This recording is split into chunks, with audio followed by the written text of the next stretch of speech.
Sai Ram, and welcome back, everyone, to the Ramakatha Rasavahini, aka Ramayana, as delivered by Satya Sai Baba. And we have arrived at Chapter 5b, Success in the Search. Hanuman consoled Vibhishana a great deal. He said, Vibhishana, Rama heeds only the heart. He will not be affected by family affiliations, religious affinities, or sadhana attainments. He is pleased best by feelings and their purity. He will bless you for the loftiness of your ideals and the cleanliness of your daily life. He will grant you the darshan you are yearning for. Do not grieve. Why, you can take me as the best proof for what I'm saying about his compassion and grace. I am a monkey. Waywardness is the hallmark of my tribe. The word monkey has become a byword for a prankish, playful, petty mind. I am not versed at all in the sastras. As for asceticism, I have no idea what it means. I have not repeated, according to prescribed rules, the name of God, nor have I gone on pilgrimages seeking holy rivers. How then has Rama blessed me?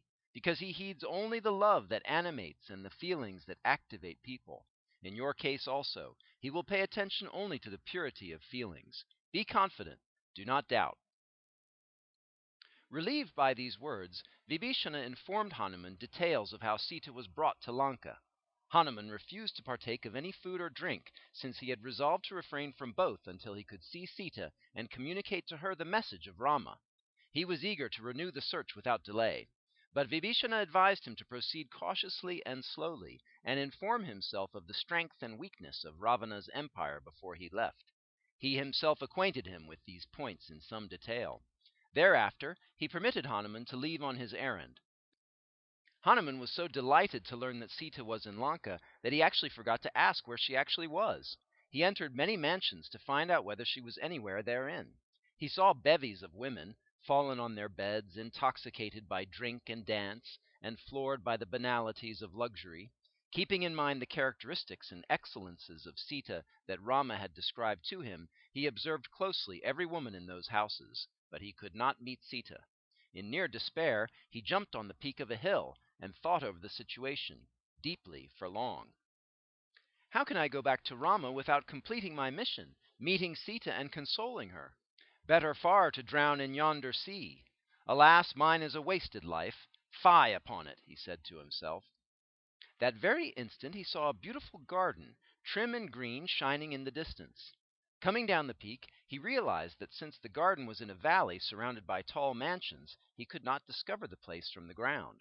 Not knowing what to do next, he hied fast to the house of Vibhishana and discovered him immersed in reciting the name of Rama.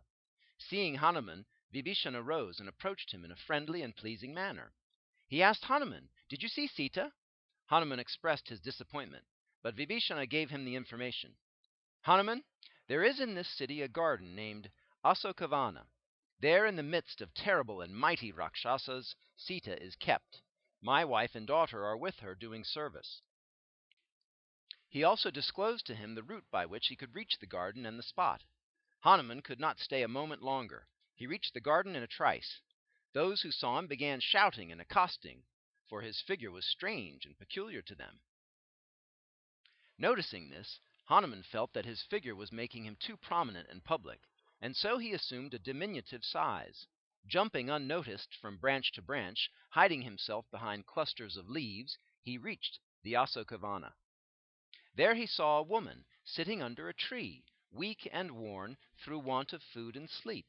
The fierce Rakshasas sitting guard around her were threatening her to change her will and to break her determination. Meanwhile, a grand cavalcade neared the place, heralded by the beating of drums and the blowing of trumpets. Behind them, Hanuman could see a royal personage, bejeweled and berobed in magnificent style. Hundreds of maidens followed him, carrying plates full of jewels, sweet and fragrant presents, and soft silks. Ensconcing himself within the green shade of leaves, Hanuman watched the scene from the top of a nearby tree. It was Ravana, evidently, for he pleaded before Sita and prayed to her that she might offer her love to him. He tried to extract a promise by threats of cruel punishment. Hanuman heard him exhort those around him to inflict pain and injury on her.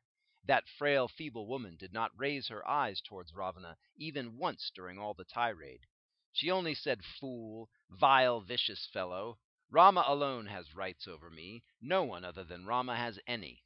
I shall reduce this body to ashes in the flames of sorrow at separation from him. I shall never stray from my resolve. Believe in this, and beware."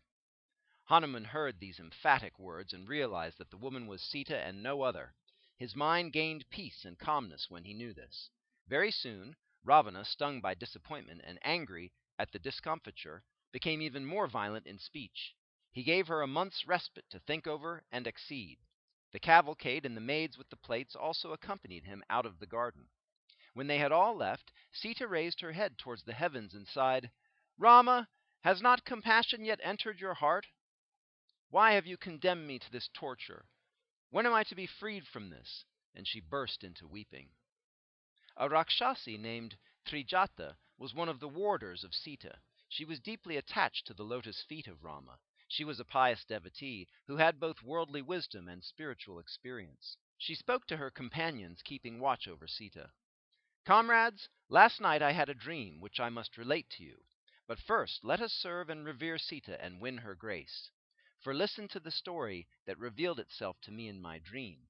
A monkey entered Lanka, slaughtered the Rakshasas, and set the city on fire. Ravana had no clothes on. He was riding, of all animals, a donkey, and moving fast in the southerly direction. And his head, I noticed, was shaven close. Besides, I found that his arms were severed from the body. Vibhishana was crowned the emperor of Lanka. Throughout the length and breadth of the land, the name of Rama was resounding. Then Rama sent for Sita. Sisters of the Rakshasa clan, take note. I never get dreams. I haven't seen any so far. So if I dream at all, know it will certainly come true. It will happen just as in the dream. Moreover, the realization in actual fact of this dream will not take long. Things must happen just as I dreamt, within 4 or 5 days." The Rakshasa women were amazed at the revelation. They forthwith prostrated at the feet of Sita and silently resumed their routine duties. Seeing the behavior of Trijata, Sita addressed her. "Trijata, Rama himself must have sent you here to be one of this group that is around me. Truly, it is because there are a few women like you in this Lanka that unfortunate persons like me are able to sustain our chastity and virtue. Or else what will be the fate of women like me? You heard, didn't you, the expressions of Ravana used just now? He has given a month's respite. If Rama does not come within that month, I, or rather this body, will be cut to pieces, and it will be plucked and eaten by vultures and crows. Being the consort of Rama, I can never tolerate that horrid fate for this body. Tell me some plan through which I can get rid of this body sooner." Hanuman heard these words from the branch of the tree. He was overcome by sorrow when Sita spoke in that strain of despair. At this, Trijata fell at Sita's feet and assured her, "Mother, do not lose hope. Rama is no ordinary being. His might and majesty are unequaled. It will ever be so. You are certain to be saved by him. He will arrive very soon, and hold your hand in his. Do not lose courage." She consoled her by loving words and left for home. Availing himself of this chance, Hanuman jumped from his perch to a lower branch. He dropped right before Sita the ring that was given by Rama. It fell shining like a flame of purest ray, and he kept on repeating, "Rama, Rama," in ecstatic bliss. When her eyes fell upon the ring, Sita was astonished at what she saw. "Is this true, or am I dreaming? Can it be true? How can this golden ring, worn on the golden finger of my lord, be found in Lanka? Is this Rakshasa magic or mere hallucination? No, I should not hesitate any longer, even after recognizing it as my lord's, to take it in my hand. It will be a sin if I refrain from handling it." So saying, she took it and placed it on her eyes in reverence. Tears of gratitude flowed from her eyes. "Rama, are you granting me your darshan, the joy of your presence through this ring?" she said, and raised her head. There she saw a small monkey sitting on a branch of the tree and reciting in deep devotion, "Rama, Rama," continuously. In a flash she remembered the incidents in Trijata's dream as related by her. "Ah, good days seem to be fast approaching. For 10 long months I have not heard the name of Rama pronounced in this Lanka. This day I am able to see a living being reciting that holy name. I also received the dearly loved ring of my lord," she exulted. She could not keep her joyful excitement down. Sita, who had not talked to any stranger for long, looked at the monkey form and addressed it thus: "O monkey, who are you? Wherefrom is this ring?" She could not put full trust in the monkey, for she had been deceived for months by tricks of impersonation. She interrogated the monkey in various ways in order to verify his credentials. Off and on she would ask the monkey about the welfare of Rama, and at the very thought of his being alone in the forest, tears would flow profusely from her eyes. Sita swung alternately between joy and grief. Hanuman watched her plight. He could not keep away from her the bond of love and loyalty that was holding him on to Rama. He related the dynastic story of Rama and his exploits, as well as his own story until he met Rama. When she listened to that story, she felt as happy as when Rama stood before her. She could picture Rama standing beside her at Ayodhya and in the forest retreats. She felt so thrilled that she forgot herself and her condition. Soon she recovered consciousness and knew where she was. She said, "Oh, monkey, I am glad you told me all this, but let me ask one question. How were you able to enter this heavily guarded city in spite of your being only a weak little monkey? How could you escape being caught by these Rakshasas and succeed in spotting out this place and coming to me?" Hanuman replied, "Mother, what skill and strength have I? I am the servant of Rama, his slave. He makes me do everything he wants or likes.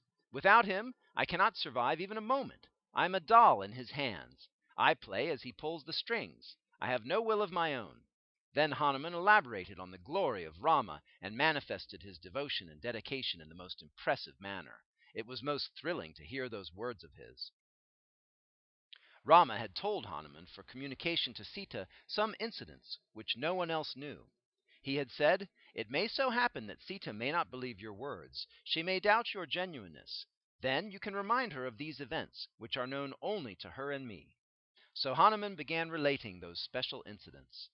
"Mother Sita, he asked me to tell you of the attempts made by the wicked crow to cause injury to you, and of his attempt to save you and to kill that demon." At this Sita wept aloud, saying, "Hanuman, why is Rama, who was so kind to me then, delaying to release me from this torture? Rama is the ocean of mercy, yes, but why has he become so hard-hearted at my fate?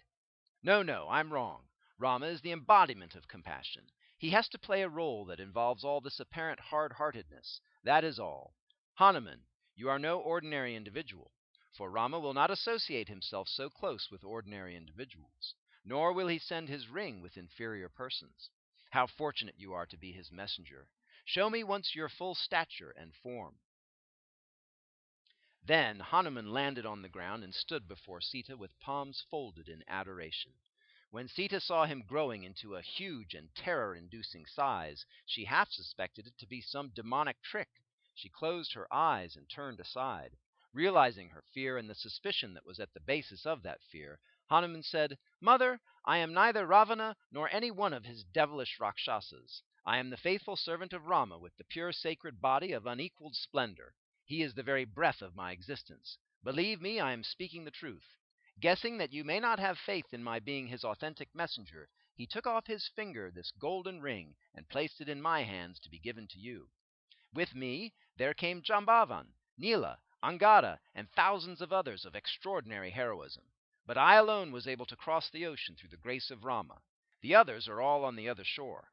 We were able to hear from Jatayu and Sabari the story of your having been brought here by this villainous Rakshasa king. When we came to know 3 days ago from Sampati news confirming your being here, we felt as happy as when seeing you before our eyes. Rama and Lakshmana are awaiting my return with the good tidings. If you permit me, I shall get back immediately and communicate to them news about your welfare."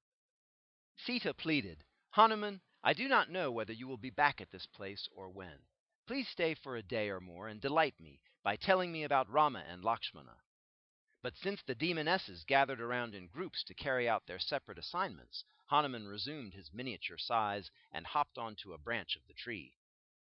Sita sat under the tree, ruminating on all that Hanuman had related to her. She derived delight while doing so, and she cast her eyes showering benediction on Hanuman, sitting on the branch above her head. That day she had no thirst or hunger. She did not touch the fruits and drinks that the women guards brought for her. Her pathetic condition hurt the kind heart of Hanuman. She appeared to him as the very picture of misery. Hanuman heard the harsh and sharp-pointed words used by the women guards, and he gnashed his teeth in anger. for he could not deal with them as he wished to. Sita alone could give him orders what to do. After some time, Sarama, the wife of Vibhishana, and her daughter, Trijata, came to the tree and fell at the feet of Sita, sitting disconsolate thereunder. They inquired about her health. Since they were partial towards her, Sita spoke to them about how the dream of Trijata had come true, and how a monkey had actually entered Lanka in accordance with it. Sarama and Trijata showed extreme enthusiasm and excitement when they heard the account of what had happened. They plied Sita with questions in their eagerness to know all details. Sita showed them the monkey perched on the branch and the ring it had brought. They both pressed the ring on their eyes in reverent adoration. Hanuman was watching for an opportunity to see Sita while alone, and very soon he got it. Hanuman jumped to the ground and whispered to Sita, "Mother, do not be anxious and grief-stricken. Sit on my back, and I will transport you in a trice to where Rama and Lakshmana are awaiting news about you." Hanuman pleaded in many ways for acceptance of this plan. Sita replied, "Hanuman, I am indeed very glad to hear you speak thus. I am sunk and struggling in the sorrow of separation. Your sweet words give me solace like a boat on a stormy sea. But do you not know that I will never contact a person other than my Lord? How, then, can I sit on your back? Consider that." These words of Sita were a sharp repartee which hit Hanuman in the heart and exposed his pettiness and pride for having suggested a dishonorable step. But Hanuman recovered soon and said, "Mother, am I not your son? What is wrong when the son carries the mother on his back? What evil consequence can follow from that?" He supported his idea with various pleadings and points. In reply, Sita declared, "Hanuman, of course for me and for you, the feelings of mother and son are real. But imagine what the world will think of it. We have to consider that aspect also, haven't we? We must so live that we are ideals for the lives of others. We should not draw upon ourselves by our acts the ridicule, contempt, or condemnation of others. No one should point the finger of scorn at us, and above all, we must derive self-satisfaction as a result of our acts. When I know I cannot derive that satisfaction, I will never attempt such acts. Even if my life departs, I don't need or crave for another's assistance. Moreover, my Rama has to destroy this vile demon who tortures me. He is the person who has to discharge the responsibility. No one else can. He must come himself into this Lanka, kill this Ravana, and lead this Sita back holding her in his hand. That is the sign of the true hero that he is. That is the sign of genuine valor. Look at this Ravana. He came like a thief in a false form and stole me from my Lord. But Rama is the embodiment of righteousness. He observes the norms of right behavior. He honors the spoken word. When news spreads that this Rama sent a monkey and brought away Sita without the knowledge of Ravana, it would be dishonoring him. Getting out of here in the way you suggest will surely be treason. We should not resort to mean stratagems. We should guard the fair name of Rama as our very breath. His fame is the deity we adore in our hearts. We have to preserve it unimpaired by thought, word, and deed. Your proposal has not given me satisfaction for this reason." Hanuman admired her untarnishable virtue, and her steadfast adoration of her Lord, and the loftiness of the ideals she maintained.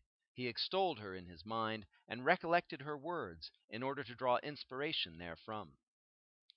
He said, "Mother, pardon me. Since I saw with my own eyes the tortures you are undergoing and the pangs of separation which Rama is suffering, I entertained this idea to take you as quickly as possible to the lotus feet of the Lord. Pardon me if it was wrong," and fell at her feet again and again in great remorse. At this, Sita questioned him many times on the condition of Rama and Lakshmana and how they were faring in the forest. "Why worry about men? They can bear any burden or travail. They can bear separation from women with fortitude. Women suffer most, for it is terror for the wives to live apart from their husbands." Hanuman told her, "Mother, Rama and Lakshmana are keeping well, of course, but do not compare them with ordinary males. It is not fair. Alas, every moment Rama is spending in thoughts of you and of separation from you, and so he is not paying heed to either thirst or hunger. He does not eat or drink unless pressed lovingly by Lakshmana to partake of a few fruits or a little drink. I do not remember a single occasion on which Rama drank a gulp of water on his own initiative. Do not be under the impression that they have forgotten you or are neglecting you. Lakshmana is spending his days watching over Rama as the lids guard the eye. He is the breath of Rama. He is overcome by the agony of separation from you and of witnessing the anguish of his brother. He has become a rock, unaffected by any feeling other than concern for Rama. He is the source of courage and sustenance that is unfailing and full. He has not slept these 10 months, nor has he taken food." When Hanuman was describing the pathetic condition of the brothers, Sita acted as if she was amazed at the love and affection that Rama had towards her. Again and again she said, "Yes, you too describe only the misery of the men. What do you know? How can you gauge the sorrows of women?" She pretended not to believe all that Hanuman related to her. She watched Hanuman and appreciated his wisdom and powers. She recalled the story of how Rama and Hanuman had met and came to be bound in love and loyalty, and derived great joy and content therefrom. At last she got firm faith in Hanuman and his mission. Again and again Hanuman pleaded, "Mother, why this feeling of separateness? Why spend days and months in agony and pain? Please sit on my back, and I shall take you in a trice to the presence of Rama." Sita noted the anxiety of Hanuman to win his point in spite of her arguments, moral and spiritual, legal and worldly. She decided therefore to stop further conversation on this score by a sharp repartee. She said, "Hanuman, are you or are you not one who obeys strictly the commands of Rama?" Hanuman replied, "Yes, I would rather give up my life than go against the commands of Rama or disobey his orders." He banged his chest with his fist in order to lend emphasis to his declaration. "Well, consider this. Did Rama command you to seek me out and bring him information about where I am after seeing me, or did he ask you to bring me with you?" Hanuman was rendered dumb by this question. He could not continue his pleadings. He said, "Mother, I did not think so deep into the consequences of my proposal. I ask pardon again." From that moment he never broached that matter. And here we arrive at the end of Chapter 5b, Success in the Search, of Part 2 of the Ramakatha Rasavahini, aka Ramayana, as delivered by Satya Sai Baba. And we'll see what happens in the next chapter, which is perhaps my favorite chapter of the whole Ramayana. Sai Ram.